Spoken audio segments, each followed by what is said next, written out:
परिवार हमारी लाइफ का सबसे जरूरी हिस्सा है, जो हर सुख दुख में आपका सपोर्ट सिस्टम बनती है।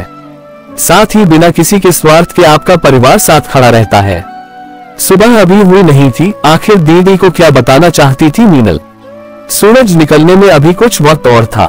रात के कालेपन और सुबह के उजालेपन के बीच जो धूसर होता है वह अपने चरम पर चमक रहा था। चारों तरफ एक सर्द खामोशी छाई हुई थी। इस मुर्दा सी खामोशी का हनन तब हुआ जब मीनल एकाएक हड़बड़ाकर उठ बैठी। वह कुछ इस तरह कांप रही थी जैसे उसके शरीर के भीतर बिजली सी कौंधी हो। उसकी सांसें लगभग दौड़ रही थी। अपने आसपास देख उसे कुछ राहत हुई और उसने तसल्ली जैसी किसी चीज की ठंडी आह भरी। वह एक बुरा सपना था। उसे अपने सपने पर खींच हो आई। ज्यादा खींच शायद इस बाबत की आज भी कोई बुरा सपना आने पर वो बच्चों सी सहम जाती है। उसने घड़ी की ओर देखा तो एक नई निराशा ने उसे घेर लिया। वह घंटों का जोड़ भाग करती कि उसे याद हो आया कि कमरे में वह अकेली नहीं है। उसे हैरत हुई कि जो कुछ सामने हो उसे कितनी आसानी से भूला जा सकता है। वह धीमे कदमों से हॉल की तरफ बढ़ी। उसे यह देख राहत हुई कि उसकी हलचल से रजत की नींद में कोई खलल नहीं पड़ा था। वह अपना सपना भूल एकटक रजत को निहारने लगी। जिसे आप प्रेम करते हो उसे चैन से सोते हुए देखना भी अपने आप में एक बहुत बड़ा सुख होता है। वह खड़ी हुई और धीमे कदमों से पूरी सावधानी बरतते हुए ताकि कोई शोर न हो कमरे में टहलने लगी। अनायास ही कांच की लंबी खिड़की के सामने आकर उसके कदम ठिठक गए। उसकी नजर कांच की लंबी खिड़की से बाहर पड़ी तो उसकी आंखों में जादू भर आया। खूब घने पाइन और देवदार के पेड़, हर जगह बर्फ और धीमी पड़ती बर्फबारी, दूर शून्य में दिखती हुई पहाड़ों की एक धुंधली सी परछाई।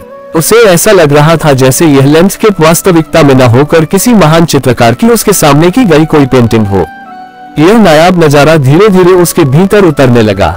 अब उसके और इस अद्भुत नजारे के बीच बस कांच का एक टुकड़ा था, जैसे वह अपनी पूरी ताकत लगा बाहर की दुनिया के खुलेपन को मीनल के भीतर के बंद से मैला होने से बचाने की जद्दोजहद में हो। मीनल को लगा जैसे उसकी अपनी इस दुनिया से केवल 2 कदम दूर कोई दूसरी बहुत ही खूबसूरत दुनिया बसती है। जैसे पहली बार उसकी अपनी दुनिया और वह जिस दुनिया में होना चाहती है उनके बीच एक ऐसा फासला है जिसे वह सचमुच तय कर सकती है। उसने मन ही मन कुछ निश्चय किया और शायद वही कुछ एक चिट में लिख शीशे पर चिपका कर और ठंड के मुताबिक कपड़े पहन अपने कमरे से बाहर आ गई। मीनल को इस वक्त कोई जल्दी नहीं थी। वह बर्फ की फिसलन से बचते हुए धीमे और सधे कदमों से आगे बढ़ने लगी। उसका बस चलता तो वह वक्त की धार को रोक इसी पल में सिमट जाती। शायद वह खुद को पूरा सोख लेना चाहती थी। चलते चलते उसे लगा कि यह वही समय है जब सब कुछ बहुत दूर नजर आता है, हमारी पहुंच से बिल्कुल बाहर। रह जाते हैं केवल हम और बच जाता है हमारा नितांत अकेलापन या मीठा एकांत।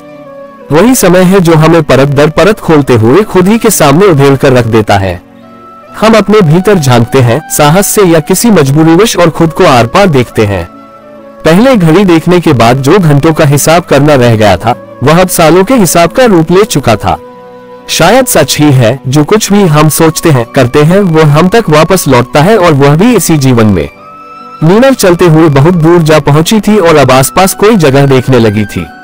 जिस जगह वह बैठी वहां से दूर की पहाड़ियां भी एकदम साफ दिख रही थी। शायद इसलिए ही उसने यह जगह चुनी। उसे पहाड़ों से एक लगाव हमेशा से रहा था। दूर पहाड़ियों की चोटियों पर पड़ी बर्फ की सफेद चादर उसे इस कदर आकर्षित करने लगी कि उसने वह बर्फ नजदीक से देखने की जगह अगले जन्म बर्फ की चादर हो जाने की कामना की। होने को तो जिस पगडंडी पर चलकर वह इस जगह तक आई थी ढेर सारा बर्फ वहां भी जमा था, लेकिन उसकी सतह से वह साफ सफेद होने की जगह धूल से मटमैली हो दागदार सी प्रतीत होती थी। यही कारण रहा होगा जिसकी वजह से इस बर्फ ने उसे इस कदर प्रभावित नहीं किया। न ही उसने इस बर्फ से गोले बना हाथों से कुछ खेलने की कोशिश की और न ही इसकी छुअन के ठंडेपन को महसूस तक किया। वो उसके होने को जैसे नकार कर बिना कोई दिलचस्पी दिखाए आगे बढ़ती गई थी। शायद जब हम किसी चीज को दूर से देखते हैं तो उस अनजान के झुरमुट में भी कुछ सुखद होने की आशा ही हमें विस्मित करती है। जब तक हम उस अनजान को नहीं जानते और उसके पास नहीं पहुंच जाते हमारा यह भ्रम बना रहता है, और जैसे ही हम उस अनजान के नजदीक पहुंचते हैं हमारा यह भ्रम कुछ यूं बिखरता है मानो भीतर बहुत कुछ टूट गया हो, ऐसा टूट जो किसी की नजर में आने का मोहताज नहीं होता, जिस टूट को केवल हम देख सकते हैं, जिसकी पीड़ा केवल और केवल हम खुद महसूस कर सकते हैं। पहाड़ों के सौंदर्य और सुनहले पुराने दिनों के बीच जरूर कोई अदृश्य लेकिन घनिष्ठ रिश्ता होता है, एक ऐसा रिश्ता जिसमें कभी गांठें नहीं पड़ती। मीनल को भी पहाड़ों की गोद में बैठ बीते किस्से याद हो आए। जीवन भले ही गंदे पानी के तालाब की तरह ही क्यों न रहा हो, उस गंदे से गंदे कीचड़ के बीच भी कुछ हसीन यादें दिलकश कमल की तरह उगाती हैं, और यादें भी वे जिनके गुजरते वक्त हम अनुमान भी नहीं लगा सकते कि ये हमारे जहन का हिस्सा बन हमारे अंत तक साथ रहेंगी और जिनसे लिपटकर हम अपना सारा जीवन गुजार देना चाहेंगे। याद आए किससे अमूमन किसी बीते हुए प्रेम के होने चाहिए थे, किसी प्रेमी के होने चाहिए थे, लेकिन बादलों में मीनल को जो आकृति दिखाई दी वह बल्कि दीदी की थी। उसने एक गहरी सांस अंदर खींची और कसकर आंखें भींच ली, लेकिन इसके बाद भी पलकों के घने अंधेरेपन में जब बल्कि दीदी नजर आई तो वह कुछ कांप गई। उसने कुछ धीरे से आंखें खोली। ये बल्कि दीदी को याद करने की कोई खास वजह नहीं थी, और इस वक्त तो बिल्कुल भी नहीं, पर शायद हमारी जिंदगी के कुछ चुनिंदा खास लोग हमें इसी तरह याद आते हैं, बेवजह और बेवक्त। बल्कि दीदी से उसकी एक अरसे से मुलाकात नहीं हुई है।